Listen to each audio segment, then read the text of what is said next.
Coucou, me voilà. E pela segunda vez hoje eu vou gravar esse capítulo porque na primeira eu estava tão empolgada que eu esqueci de ligar o meu microfone. Agora eu fico abaixando a cabeça aqui o tempo todo para ver se a luzinha está acesa. Está acesa. Então podemos começar. Sextou, capítulo 5. Alargamento do horizonte. Os choques entre esses jovens espíritos tem de admirável que não podemos jamais prever a faísca, nem adivinhar a explosão.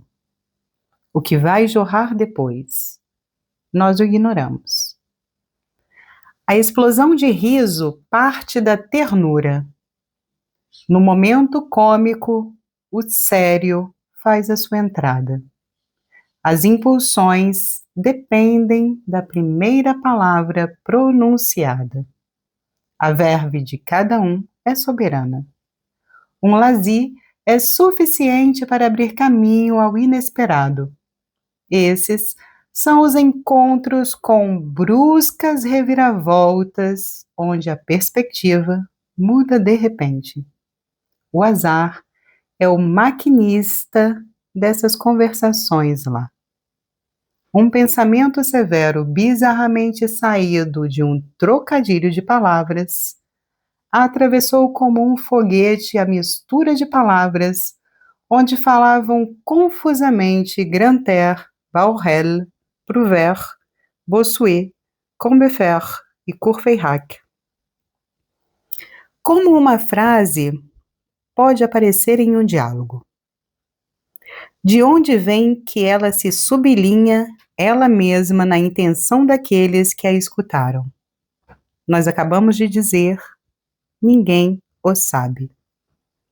No meio do bafafá, Bossuet termina uma frase qualquer a Combeferre por essa data. 18 de junho, 1815, Waterloo. A esse nome, Waterloo, Marius, que até então estava acotovelado ao lado de um copo de água sobre uma mesa, retirou os punhos que seguravam o seu rosto e olhou fixamente para o auditório. Pardieu! Grita Courfeyrac. Parbleu, nessa época, caía em desuso. Esse número 18 é estranho e me emociona. É o número fatal de Bonaparte. Coloquem Louis diante e Brumaire detrás, e vocês terão todo o destino do homem com essa particularidade expressiva que o começo é acalcanhado pelo fim. Enjolras, até aqui mudo, rompe o silêncio e adressa a Courfeyrac essas palavras. Tu quer dizer o crime por expiação. Essa palavra, crime, depassava a medida daquilo que podia aceitar Marius. Já emocionado pela menção do nome Waterloo. Ele se levanta e caminha lentamente até a carta da França, o mapa daquela época, esticada sobre um muro e embaixo da qual víamos uma ilha separada. Ele pousa seu dedo sobre esse compartimento separado e diz: a Córcega, uma pequena ilha que fez grande a França. Isso foi um sopro de ar gelado. Todos pararam o que estavam fazendo. Nós sentimos que alguma coisa iria começar ali. Enjolras, do qual seus olhos azuis não estavam fixos em ninguém e parecia considerar o vazio, respondeu sem olhar para Marius. A França não precisa de nenhuma corça para ser grande. A França é grande porque é a França. Marius não sentiu vontade de recuar. Ao contrário, ele vira-se para Enjolras e sua voz explode com uma vibração que vinha do estremecimento das entranhas. A Deus não compraz que eu diminua a França, mas não é em nada diminuir se a amalgamos com Napoleão. Ah, isso. Falaremos então. Eu sou novato entre vocês, mas confesso que vocês me surpreenderam. Onde estamos nós? Quem somos nós? Quem são vocês? Quem sou eu? Expliquemo-nos sobre o imperador. Eu os escuto dizerem Bonaparte, acentuando bem a U, como os monarquistas. Eu os asseguro, meu avô faz melhor ainda. Ele diz Buonaparte. Eu acreditei que vocês eram pessoas jovens. Onde vocês colocam então o vosso entusiasmo? E o que é que vocês fazem? A quem admiram, se não admiram o imperador? E o que os falta a mais? Se vocês não querem esse grande homem, qual grande homem vocês querem então? Ele tinha tudo. Ele era completo. Ele tinha em seu cérebro o cubo das faculdades humanas. Ele fazia códigos como Justinian. Ele ditava como César. Sua conversa misturava a luz de Pascal ao brilho de Tacita. Ele fazia a história e ele a escrevia. Seus boletins são Ilíadas.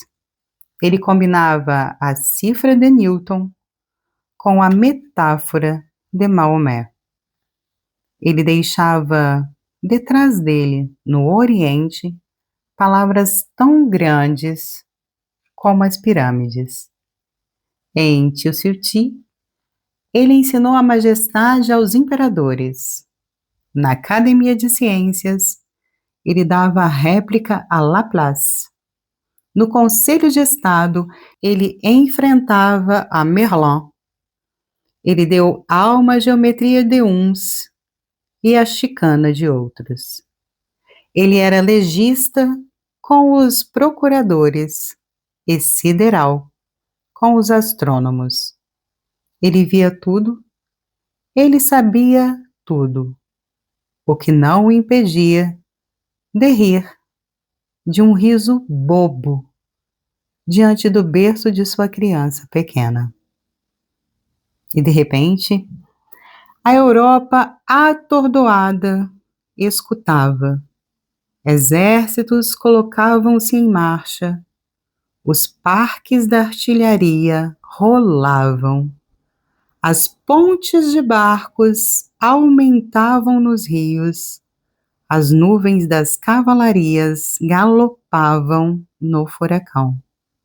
Gritos, trombetas, tremor de tronos para todos os lados. As fronteiras dos reinos oscilavam na carta. O barulho da espada sobre-humano que saía da bainha. Ouvíamos. Ele se erguer no horizonte, com o flamejamento em uma de suas mãos e um esplendor em seus olhos, abrindo, sob a tempestade, suas duas asas, o grande exército e a velha guarda. Era o arcanjo da guerra. Todos se calaram. Enjolras abaixou a cabeça. O silêncio sempre dá a impressão de concordância ou um tipo de encostada na parede. Mas, quase sem tomar fôlego, ele continuou com um entusiasmo crescente. Sejamos justos, meus amigos. Ser o império de um tal imperador, que destino esplêndido para um povo. Quando esse povo é a França, que acrescenta à sua genialidade a genialidade desse homem. Aparecer e reinar. Marchar e triunfar. Ter como etapas todas as capitais. Pegar seus granadeiros e fazer reis. Decretar a queda da dinastia. Transfigurar a Europa ao passo de carga que sentimos quando vocês ameaçam, que colocam a mão no pomo da espada de Deus. Seguido por um só homem, Aníbal, César, Charlemagne, ser o povo de alguém que mistura a todos os amanheceres a notícia de uma vitória, ter como despertador o canhão desinvalida, jogar dentro do abismo de luz palavras prodigiosas que flamejam para sempre. Marengo, Arcole, Austerlitz, Iéna, Wagram.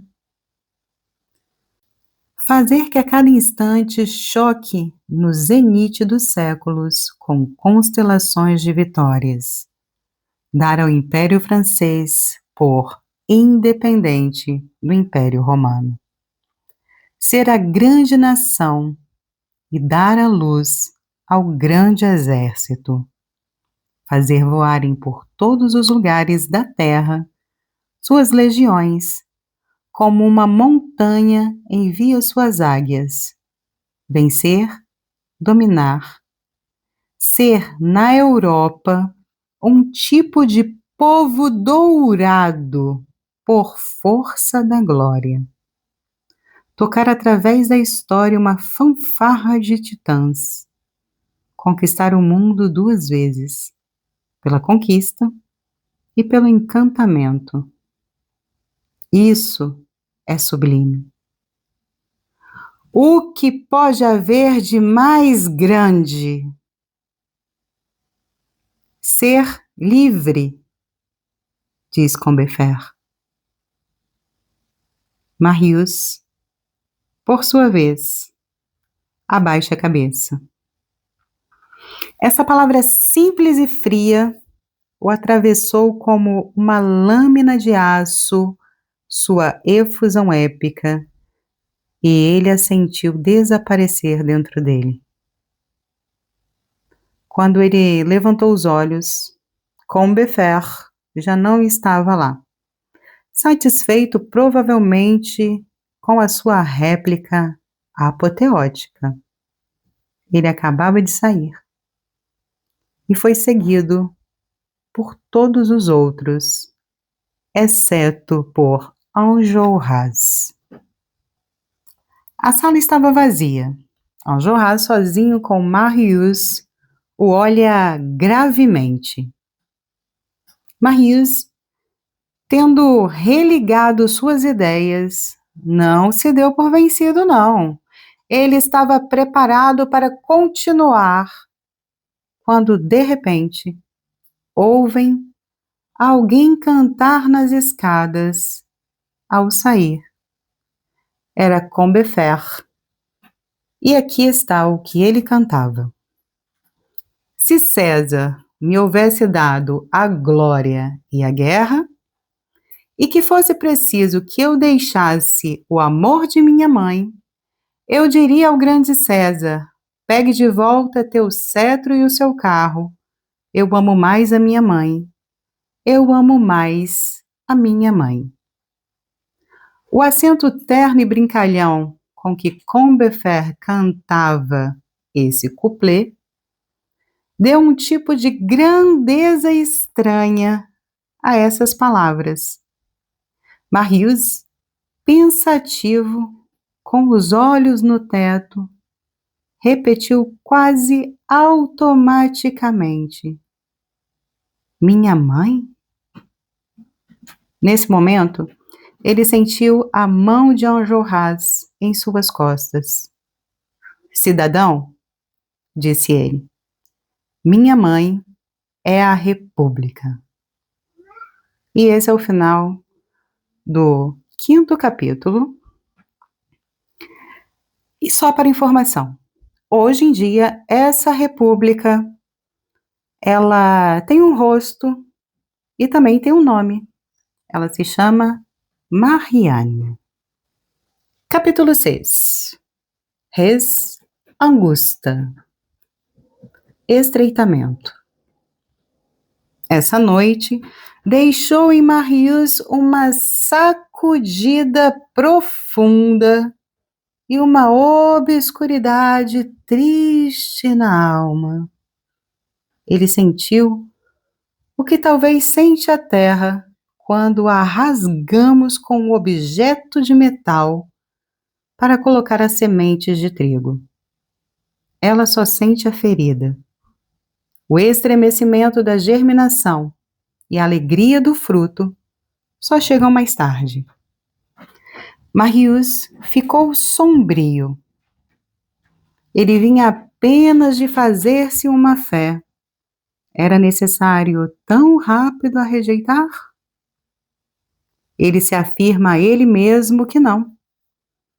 Ele se declara que ele não queria duvidar, mas ele começa a duvidar apesar dele mesmo.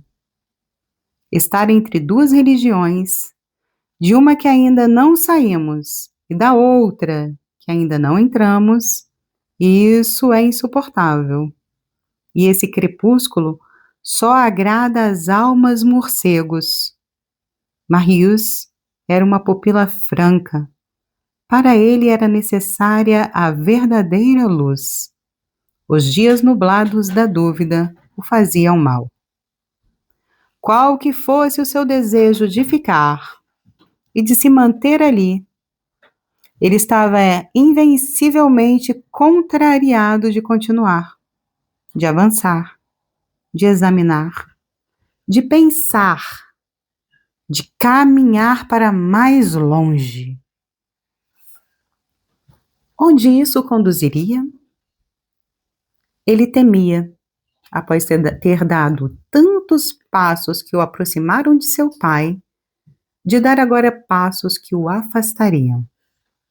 Seu mal-estar crescia com todas as reflexões que o vinham. O escarpamento desenhava-se em torno dele. Ele não concordava, nem com seu avô, nem com seus amigos.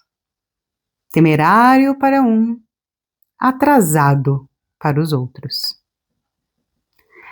E ele se reconheceu duplamente isolado, tanto do lado da velhice, como do lado da juventude. Então ele parou de ir ao café Musão. Nessa confusão que estava sua consciência, ele não pensava mais no lado sério da existência. Mas as realidades da vida não se deixam esquecer. Elas vieram bruscamente e deram uma cotovelada. E em uma manhã, o mestre do hotel entrou no quarto de Marius e o disse: Monsieur Courfeyrac responde por você. Sim, disse Marius. Mas eu preciso do dinheiro. Peça a Courfeyrac que venha me ver, disse Marius.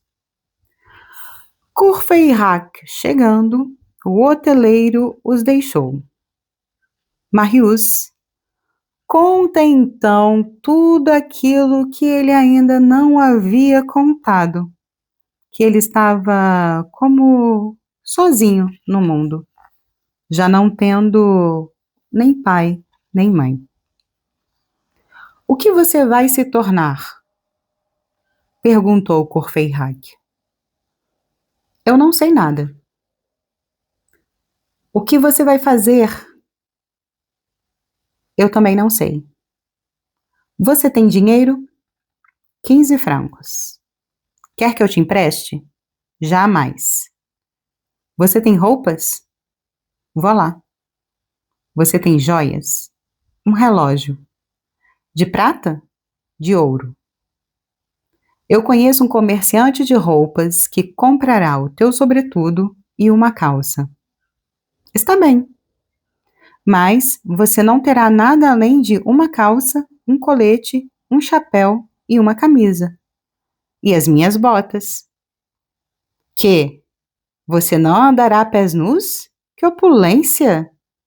Ah, isso será muito. Eu conheço um relojoeiro que comprará o teu relógio. Está bem, então. Não, não está bem. O que você fará depois? Tudo o que precisar, desde que seja honesto. Você sabe inglês? Não. Sabe alemão? Não. Tanto pior. Por quê? É que eu tenho um amigo livreiro que faz um tipo de enciclopédia para a qual você poderia traduzir artículos alemães ou ingleses. É mal pago, mas podemos viver. Eu aprenderei então o inglês e o alemão. E esperando eu comerei minhas roupas e o meu relógio. Eles chamaram comerciante de roupas e ele comprou o kit por 20 francos. Eles foram até a relojoaria e venderam o relógio por 45 francos. Não está mal, dizia Marius a Courfeyrac, entrando de volta no hotel. Com meus 15 francos fazem 80 francos. E a conta do hotel? Observou Courfeyrac. Veja, eu tinha esquecido disso, disse Marius. Diabo, diz Courfeyrac. Você comerá 5 francos enquanto aprenderá inglês e 5 francos enquanto aprenderá o alemão. Será engolir uma língua bem rápido ou uma moeda de 100 sous bem lentamente. Enquanto isso, a tia Gillenormand, muito boa pessoa no fundo e em ocasiões tristes, acabou por conseguir desenterrar o endereço de Marius. Uma manhã, quando Marius voltava da escola, ele encontra uma carta de sua tia e os 60 pistolas. Quer dizer, 600 francos em ouro dentro de uma caixinha esconderijo. Aí podemos pensar agora, tá tudo resolvido, os problemas de Marius estão resolvidos. Não. Marius devolve os 30 louis à sua tia com uma carta respeituosa, onde declarava ter meios de existência e poder custear suas necessidades. Nesse momento, o restavam 3 francos. Bom, a tia não disse nada para o avô sobre essa recusa, com medo de acabar por o exasperar. Em todo caso, e para sua defesa, não foi ele mesmo quem disse: que ninguém me fale mais desse bebedor de sangue. Marius sai então do hotel e da Porte de Saint-Jacques, não querendo se endividar. E esse é o final do livro Os Amigos do ABC. Espero que você tenha gostado da nossa leitura, que esteja gostando de acompanhar essa história aqui comigo. E te peço, se você puder, deixe o seu like, compartilhe a playlist do livro com alguém que você sabe que vai gostar desse tipo de leitura. E se você puder, deixe um comentário com a tua opinião. Aceitamos também sugestões. Eu agradeço uma semana a mais pela tua companhia. Te desejo de todo o coração um excelente final de semana, esperando que amanhã o Brasil estreie bem nessa Copa do Mundo, que esse ano possamos ter o nosso Hexa tão sonhado. Grande beijo, até semana que vem.